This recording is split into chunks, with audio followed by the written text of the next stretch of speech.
Hello साथीहरू, तपाईँहरूले धान रोपिसक्नु भयो त? हाम्रोतिर चाहिँ आज रोपाइ छ। असाढको 24 गतेदेखि धान रोपाइ स्टार्ट गर्न आँटेको साथीहरू। हामीहरूले यहाँ आफ्नै घर छेउको बारीमा 4वटा गरा छ कि साथीहरू। अनि साथीहरू, तपाईँहरूकोतिर यो धान रोप्ने फर्स्ट डेमा पूजा गर्नुहुन्छ कि गर्नुहुन्न? मेरो माइतमा चाहिँ मम्मीले यसरी पूजा गर्नुहुन्छ साथीहरू। आफ्नो यो चाहिँ हामीहरूको कल्चरल ड्रेस हो कि साथीहरू, पेटानी राजवंशीहरूको। अनि मम्मी चाहिँ आफ्नो कल्चरल ड्रेस पेटानी ल्याएर यहाँ पूजा गर्दै हुनुहुन्छ कोलाको पातमा।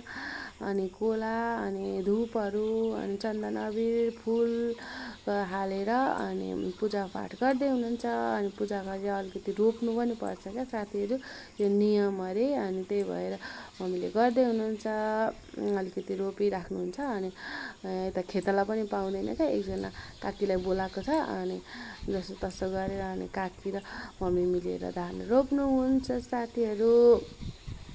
अनि कि साथीहरू, मेन समस्या भनेको हाम्रो यो नेपाल कृषि प्रधान देश भन्छन् भन्नु चाहिँ, तर यहाँ त कृषि गर्नलाई वातावरणै छैन। वातावरण कस्तो छैन भने नि साथीहरू, मलै पाइँदैन। अनि न युरिया न डिएपी न केही साथीहरू।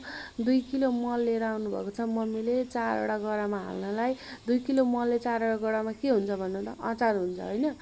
अब मलै नभेटेपछि पहिले पो गोरु गाई बाख्रा खसी पालिन्थ्यो, त्यसको मलहरू हुन्थ्यो र खेतबारीमा हालिन्थ्यो। खरानीहरू चुलोमा पकाइन्थ्यो, खरानीहरू हालिन्थ्यो र राम्रो हुन्थ्यो। अहिले त अहिलेको जमानामा मल नहाले केही फल्दैन साथीहरू। अनि गोरु बाख्रा पनि पालिँदैन। अनि कसरी हुन्छ भन्नु त? अनि अब जस्तो सस्तो अलिअलि हालेर अब भगवान् भरोसा रोपिदिने हो साथीहरू। फले फल्छ, नफले फल्दैन। अब के गर्नु त? नभेटाएपछि 12 बजे रातिबाट रुङ्दा गरेको, मार्ने बेलामा त मलै छैन साथीहरू। अनि यस्तो पनि हुन्छ भन्नु त? मलको व्यवस्था त कमसेकम दिनु पर्यो नि किसानहरूलाई, नभए त कसरी हुन्छ भन्नुहोस् त? अनि उता त हाम्रो काकी पनि आइसक्नु भयो साथीहरू धान रोप्नलाई। अनि खेतला 2जना भएर रोप्नुहुन्छ। तपाईँहरूकोतिर मल छ भने भन्नु है साथीहरू, म लिन आउँछु। जति टाढा भए पनि सिटी लिएर कमेन्ट गर्नुहोस् त ल, कहाँ कोसँग छ। 1 बोरा भए पनि हुन्छ साथीहरू। अनि यहाँ काकी आउनुभयो। काकीले चाहिँ बिउ हालेको छैन नि त, त्यही भएर बिउ हाल्दै हुनुहुन्छ। एक्लै हुनुहुन्छ नि त साथीहरू हाम्रो मम्मी। बुवा बिरामी हुनुहुन्छ, काम गर्न सक्नुहुन्न। भाइ पनि विदेशमा छ, दाइ पनि उता काम गर्नुहुन्छ, उतै बस्नुहुन्छ। भाउजू पनि उतै बस्नुहुन्छ। छोराछोरी हुँदा पनि सुख हुँदैन साथीहरू, यस्तै गाह्रो हुन्छ।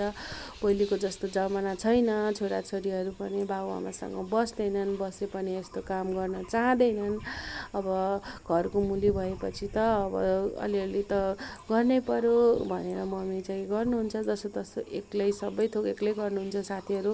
घरको खानासाना पकाउने, धन्दासन्दा गर्नेदेखि लिएर पूजापाठ गर्नेदेखि लिएर खेतबारी जोताउनेदेखि लिएर बिउ उखाल्ने, धान रोप्ने, यता खेतला सेतला खोज्ने सबै थोक एक्लै गर्नुपर्दा कस्तो पीडा हुन्छ साथीहरू, लु भन्नु त? कसले एक्लै गर्नुहुन्छ? कति गाह्रो है साथीहरू। त्यही पनि गर्नै पर्यो, के गर्नु, बाँझो राख्न मिलेन। अनि यतातिर चाहिँ 2टा गरा रोपिसक्नुभयो। उता अर्को गरा हाम्रोतिर चाहिँ 9 बजेदेखि आएर खेतलाहरू अनि 1 बजी जान्छन्। त्यस पछाडि 3 बजी आउँछन् अनि 5-6 बजीसम्म रोप्छन् साथीहरू। अनि यता चाहिँ रोप्दै हुनुहुन्छ। अर्को गरा खानासाना खायोरी बिहान चाहिँ जति नै पानी परे पनि साथीहरू 2 बजेबाट चाहिँ अलिअलि घाम लाग्छ क्या, मौसम चाहिँ शीतलै हुन्छ हुन चाहिँ हाम्रोतिर। धान रोप्नलाई चाहिँ एकदम पर्फेक्ट समय हो साथीहरू। अनि तपाईँहरूकोतिर चाहिँ केले यो के भन्छ, कसरी रोप्नुहुन्छ साथीहरू धान? हाम्रोतिर चाहिँ मम्मीले चाहिँ यसरी पूर्वेली स्टाइलमा रोप्नुहुन्छ, सुल्टो पारेर। अनि उता काकीले चाहिँ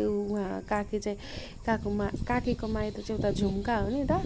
अनि उहाँ चाहिँ पश्चिमेली स्टाइलमा उल्टो पारेर रोप्नुहुन्छ। यता हामी आमा छोरा पनि आयौँ। मेरो छोरा चाहिँ रोक्कारै गरेर यहाँ हजुरआमालाई बोलाक्क बोलाइछ साथीहरू, त्यही भएर मम्मी चाहिँ बोल्दै हुनुहुन्छ। लु, आजको मेलो चाहिँ यति नै हो। हामीहरूको 4वटा गर साथीहरू, आजको कुरो सकियो।